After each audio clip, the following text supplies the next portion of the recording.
grip on the back. I'll leave a link to them below. But yeah, I'm overall pretty happy with the build and the finish on the Note 7.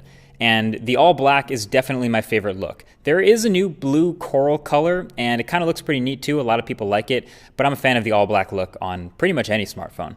So the only problem I found with the dual edge display is actually sometimes when I'm holding it, I don't realize that like part of my hand is actually still touching the display. So it seems like it's unresponsive at first, but it's just because I'm holding it wrong. So that's my bad, but it's just in the way you hold it. As far as what's inside the Note 7, it's pretty much using the highest end parts available. So Snapdragon 820, 4 gigabytes of RAM, and up front, still an incredible Quad HD Super AMOLED display. And let me just say, this is still what Samsung is doing best in the business right now. Other phones are getting better technology in their displays, and there are some other great looking smartphone displays right now, but none of them match this, in my opinion. The vividness, in the brightness, in the sharpness and color, it just looks great. It's one of those phones where I would never have to worry about being able to see it, even outdoors, even when it's like sunny in the car in a bright area. When brightness goes all the way up on auto brightness in a well-lit area, it really pushes the brightness. So I can always see the screen even when I'm navigating or something like that. It's awesome. So this is hands down the best display in a smartphone. And another thing that's best in class on the Note 7 is the camera. So it's brought up from the Galaxy S7 and S7 Edge. It's actually the exact same camera from those phones. So the 12 megapixel sensor and f1.7 aperture with optical image stabilization, all of that's come up. And when it first came out, I would say it's absolutely the best camera in any smartphone. Now, iPhone 7's come out since then, and it gets pretty close. It has some other novel features that make it unique, but still, as an all-around camera, this is a huge selling point. I have a ton more photos from this camera since I've gotten it, and it's kind of because it's one of those cameras that encourages me to take a lot of photos. Autofocus and actually opening the camera app and snapping a photo are super quick, so it just feels easy to take lots of photos and take lots of great photos. And this is basically a continuation from how good it was in the Galaxy S7, as you can see. Great colors, great dynamic range for a smartphone camera, and excellent sharpness and detail, not too overdone or overprocessed like Samsung cameras used to be. And just a bigger phone overall actually kind of makes it a bigger handle to take a photo or video with. So who knows, that might even help with stabilization. So the photos and 4K videos you get out of this phone without even any editing or touch-ups, which you can do in a RAW mode, continue to be really impressive. Now, a big part of what's made the Note series, especially from the beginning when it first came out, a very popular phone with power users like me, is not only the fact that it was always like a really big phone, but it's just always had like all of the latest, all of the best features that Samsung's had to offer. It's packed to the gills with features. It's got the S Pen stylus. It's got multitasking with multiple apps available at the same time.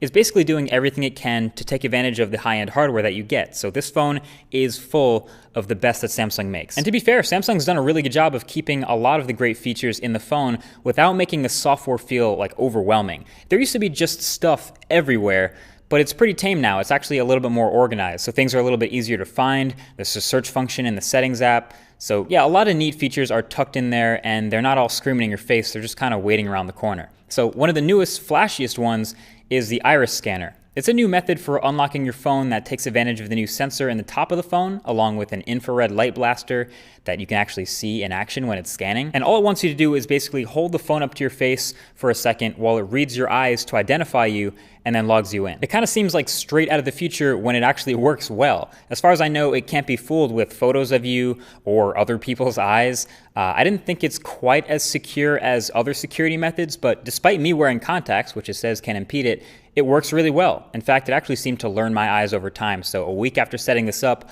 iris scanning was really fast. I still prefer a fingerprint reader though. Of course, there are other things like the S Pen features that evolve from year to year with the Note. I may not use this thing much, but when I do, it's kind of nice. So the pen itself is now much more sensitive to different levels of pressure. The tip is smaller, so it feels like writing with an actual pen instead of like a marker. And it's now designed so you definitely can't stick it in backwards and break it. Oh yeah, and it's still clicky, in case you were wondering.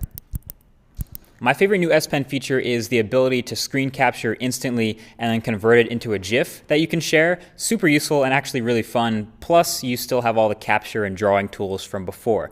So, even with all these added features, overall performance on the Note 7 is pretty much always on point, as you would expect from high-end specs like this.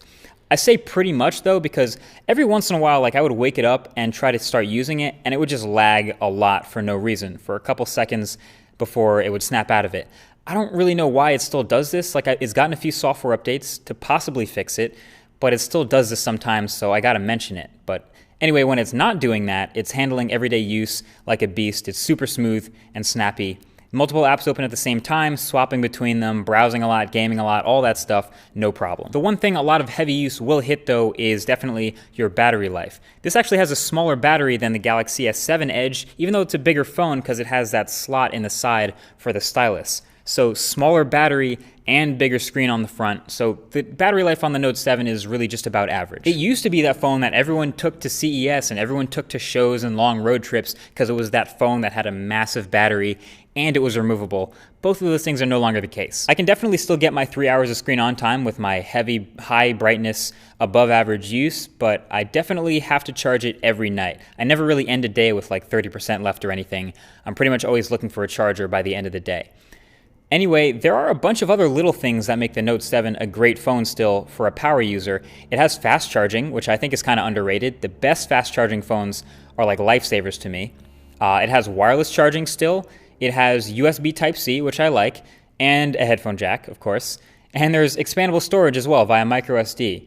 And the whole phone is also now water resistant. It's IP67 certified. So this is the first year that the Galaxy Note gets this extra durability, and that's really awesome to see. I feel like people don't really appreciate how difficult it is to water seal a phone from the inside without affecting the outside. Like, we've seen water-resistant phones before, that's not new, but they all look like water-resistant phones, whether they have like a flap or something weird that just doesn't look that good. This pretty much has the same exact design as you would expect, so that's a nice bonus. The only part that I would say actually does suffer from the waterproofing is the speaker, that speaker on the bottom. It's pretty weak and it's small and easy to block and it's not super loud. I mean, pretty much all waterproof or water-resistant phones have some fault or difficulty with the speaker. That's just a hard thing to do.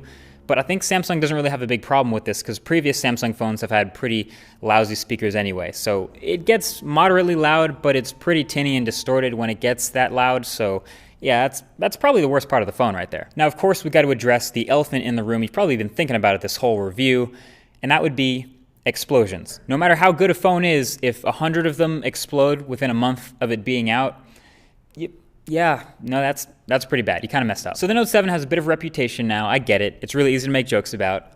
But the main issue was with the battery overheating while charging, especially in like hot environments like a car outside or while using third-party chargers while the batteries would actually swell up to the point where some of them would literally explode. So what Samsung did was offer a full voluntary recall, which was kind of rocky. You probably know about the way carriers work in the United States, but they kind of did what they can. But now, so when they're selling Note 7s, you know you have one of the batch that isn't at risk of exploding if it has a little green battery indicator on the front. That is one of the new batch. So if you're on like a flight or something and the flight attendant says, hey, is that a Note 7? You got to power that down for the flight. At least you can point and be like, hey, this is one of the new ones, so it actually won't explode. Mine never exploded, but that doesn't mean it would never have done anything weird, so I did return it. If you have an old one, you should too. Get a new one. I did, and now we're all good. So, assuming we're talking about the new Note 7s, the ones that are now being sold with the green battery indicator, this is the best phone that Samsung makes right now. For sure, right alongside the Galaxy S7 Edge, which I think it can be a toss-up for which phone is better for certain people. This phone is a little bit bigger, has a little bit of a bigger display, but it's just chock full of features. It is stuffed to the gills, and it is still a power user's phone. It's also pricey, but I would say it's also worth the price to have the best camera in any smartphone, the best display in any smartphone, and one of the best experiences that Samsung has ever put together in the Android world. Overall, could recommend this phone. Again, get the new one, get the green battery, and you're set. Either way, that's been it. Thank you for watching this Galaxy Note 7 review. Hope you enjoyed. If you have any comments, feel free to leave them below, right below that like button. And of course, thank you for subscribing for those of you who are to see the next videos that are coming up. Again, thanks for watching. Talk to you guys in the next one. Peace.